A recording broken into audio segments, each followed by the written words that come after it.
샬롬. 오늘 우리가 함께 나눌 말씀은 신명기 21장 18절에서 21절까지의 말씀입니다.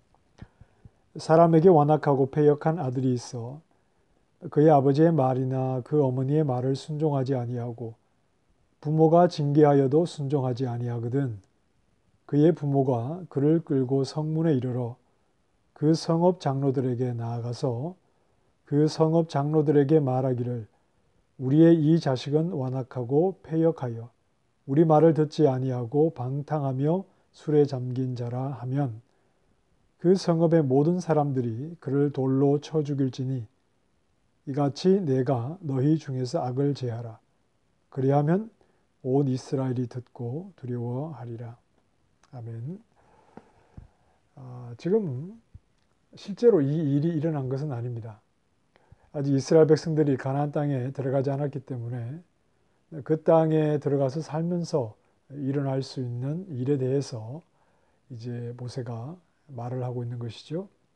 그러나 모세가 이렇게 구체적으로 말을 하고 있다는 것은 이런 일이 일어날 가능성이 충분히 있기 때문에 그렇습니다. 어떤 집에 아들이 하나 있는데 그 아들이 이 18절 말씀에 보면 이제 완악하고 패역했다. 완악하다는 말은 고집이 세고 또 이렇게 불순종하고 어떤 그러한 모습을 말합니다. 그리고 이제 패역했다는 말은 히브리 말이 마라. 여러분 그 마라의 쓴물 아시죠? 쓰다는 말입니다. 고통스럽다는 말이겠죠? 이 자식이 부모의 마음을 고통스럽게 하고 그 속을 뒤집어 놓고 너무나 부모의 마음을 격동시키는 이런 아들입니다. 완악하고 패역한 아들입니다. 이런 아들이 단지 이제 지금 나이가 어떻게 되는지는 확인이 되지 않습니다만 우리 사춘기 때 우리가 질풍노도의 시기 이런 말 하지 않습니까? 막 이렇게 저항, 반항적이고 불순종하는 이런 어떤 일순간의 어떤 모습을 가진 사춘기의 아들은 아닐 것 같습니다.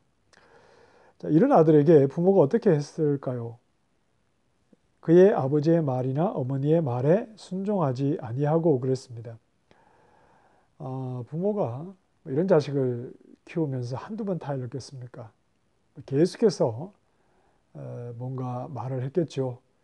훈계를 했겠죠. 그런데 부모가 이런 자녀에게 훈계하는 말은 어떤 말일까요? 어떤 말로 훈계를 했을까요? 우리가 만약에 이런 자식이 있다면 이 녀석아 인생을 어떻게 살려고 그러냐, 똑바로 살아라, 정신 차려라, 이런 의미의 훈계도 물론 포함이 됐겠지만 지금 이 부분은 신명기 말씀 속에 있는 것이고 신명기는 시내산에서 하나님과 세웠던 언약의 관계를 근거로 해서 이스라엘 백성이 하나님의 언약 백성이라는 것을 계속해서 말하고 있는 것이죠. 언약 백성답게 살아야 하는 것에 대해서 말씀을 하고 있기 때문에 이렇게 패역하고 완악한 자녀를 부모가 말로 훈계를 했다고 할 때는 이건 단순히 어떤 부모의 말이 아니라 하나님의 말씀을 그 자녀에게 계속해서 가르친 것이죠. 신명기 6장에 보면 오늘 내가 네게 명하는 이 말씀을 너는 마음에 새기고 내 자녀에게 부지런히 가르치며 집에 앉았을 때에든지 길을 갈 때에든지 누워 있을 때에든지 일어날 때에든지 이 말씀을 강론할 것이며 그랬습니다. 자녀는 부모로부터 하나님을 배웁니다. 하나님이 어떤 분이신지 그리고 하나님이 어떤 놀라운 일을 이루셨는지에 대해서 부모는 책임감과 의무감을 가지고 그 자녀의 신앙 교육을 맡았습니다. 그래서 부모가 이 자식에게 말로 훈계를 했던 내용은 다른 것이 아니라 하나님의 말씀입니다. 그리고 이 자녀가 지금 완악하고 패역한 모습으로 불순종과 고집을 피우고 있다는 것은 부모의 말을 단지 듣지 않았다는 것이 아니라 부모의 가르침인 하나님의 말씀을 순종하지 않고 고집을 피우고 이렇게 완악한 모습으로 지금 서 있는 것이죠.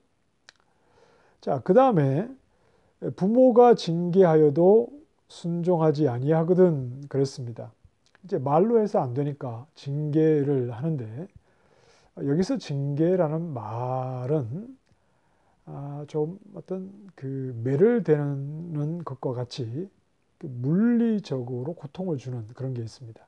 뭐 가령 때린다든지 어떻게 이제 매를 회초리를 댄다든지, 우리식으로 말하자면 이런 식으로 해서 그 말을 해서 듣지를 않으니까 부모가 회초리를 들어서라도 어떻게 해서든지 하나님 말씀에 불순종하는 자식을 바르게 세우고자 하는 그 부모의 노력이 있었겠죠.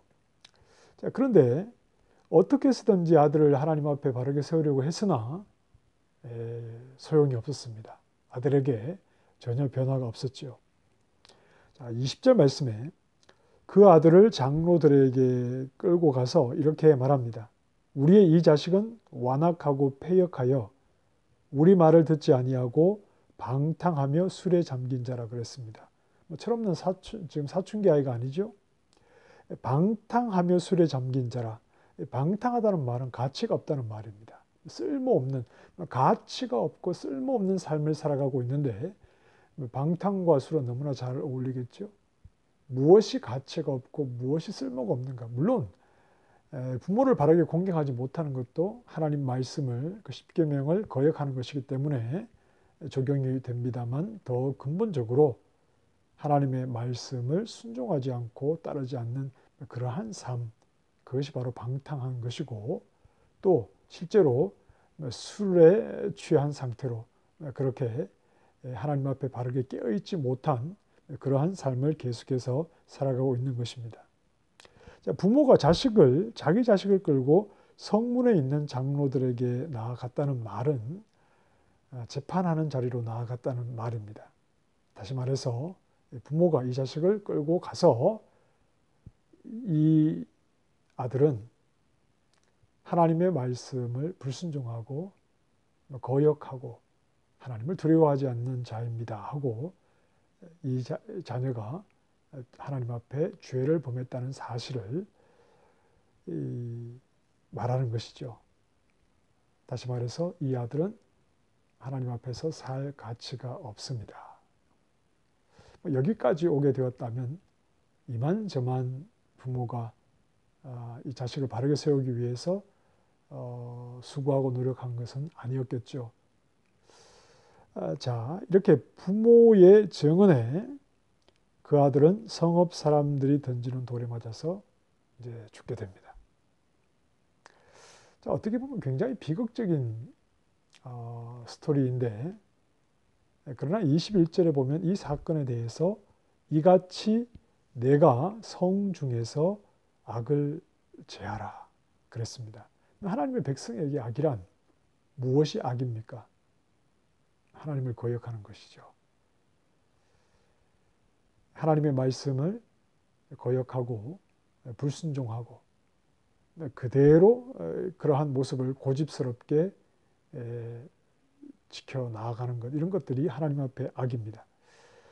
자신이 하나님과 언약을 맺은 언약 백성이라는 사실을 무시하고 하나님의 말씀을 따르지 않는 이러한 삶이 악한 것이죠. 자, 오늘 이 말씀을 문자적으로 적용하기는 어렵겠죠. 네, 문자적으로 적용을 할 수는 없습니다. 자, 그런데 한 가지 우리가 좀 생각할 수 있는 것은, 하나님과의 관계는 부모 자식과의 관계보다 더 우선적이고 더 중요합니다. 하나님과의 관계는 부모 자식과의 관계보다 더 중요합니다. 그리고 더 우선합니다. 하나님께 반항적입니다. 하나님 말씀에 불순종합니다. 끝까지 고집을 피웁니다. 이러한 하나님 앞에 죄를 범하는 자는 당연히 그 공동체에서 추방해야 합니다. 하나님께 가까이 나아가지 아니하고 하나님께 멀어지는 자라면 당연히 처벌을 해야 합니다. 여기에 내 자식이라고 해서 예외가 되어서는 안 된다 하는 내용을 말해주고 있는 것이죠. 자녀를 사랑하는 부모 여러분, 우리는 다 우리에게 하나님이 선물로 주신 자녀를 사랑합니다. 그러나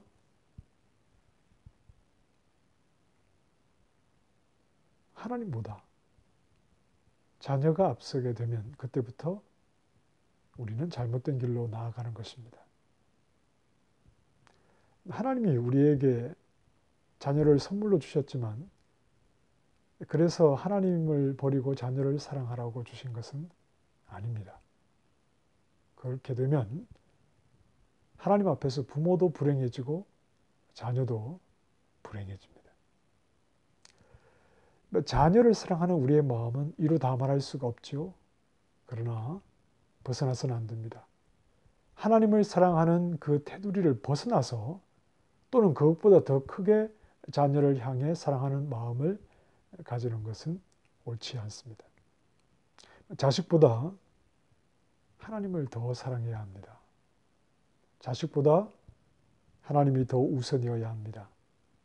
그래야 부모가 자녀를 정말 올바른 길로 이끌어갈 수가 있습니다. 하나님보다 자식을 사랑하게 되면 부모는 자녀를 데리고 가야 할 길을 그 순간부터 잃어버리고 마는 것이죠. 자, 우리는 좋은 부모가 되기를 원합니다. 자녀가 해달라고 하는 것, 또 자녀가 원하는 것을 그대로 들어주는 부모가 좋은 부모가 아니라는 것을 우리는 잘 압니다. 하나님 말씀에 근거해서 적용해야 되겠죠? 하나님 말씀을 벗어난 무조건적인 그런 어떤 베품이나 하나님의 말씀과 관계없는 무조건적인 양보나 관용을 자녀들에게 베푸는 것이 좋은 것이라고 생각해서는 안 됩니다. 하나님 말씀을 포기한 채 양보한 채 자녀들이 원하는 대로 해주는 것은 이 부모에게도 자녀에게도 올바른 방법이 아닙니다. 우리는 무엇보다도 자녀들에게 하나님을 부지런히 가르쳐야 됩니다. 그들에게 부모를 사랑하는 것보다 더 크게 하나님을 사랑하는 자녀들이 될 수 있도록 가르쳐야 됩니다.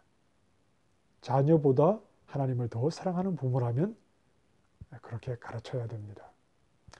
혹 자녀가 이미 다 장성했습니까? 부모의 말을 잘 듣지 않겠죠. 그렇다면 하나님 앞에 그 영혼을 맡겨드리시기 바랍니다. 그 자식은 부모인 우리의 자식이기도 하지만 하나님의 자녀이기도 합니다. 그러니 그 자녀를 하나님께 맡겨드리며 하나님의 선하고 자비로운 손길 아래에서 그 자녀가 하나님의 사랑을 깊이 알아 하나님께 나올 수 있도록 계속 기도해 주시기 바랍니다. 사랑하는 성도 여러분, 오늘 하루 우리가 하나님 앞에서 살아갑니다.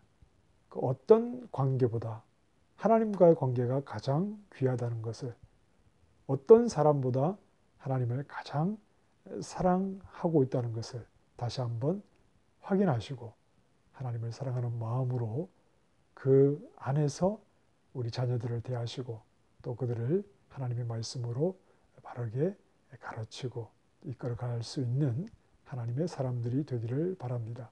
기도하겠습니다. 하나님, 하나님을 사랑합니다.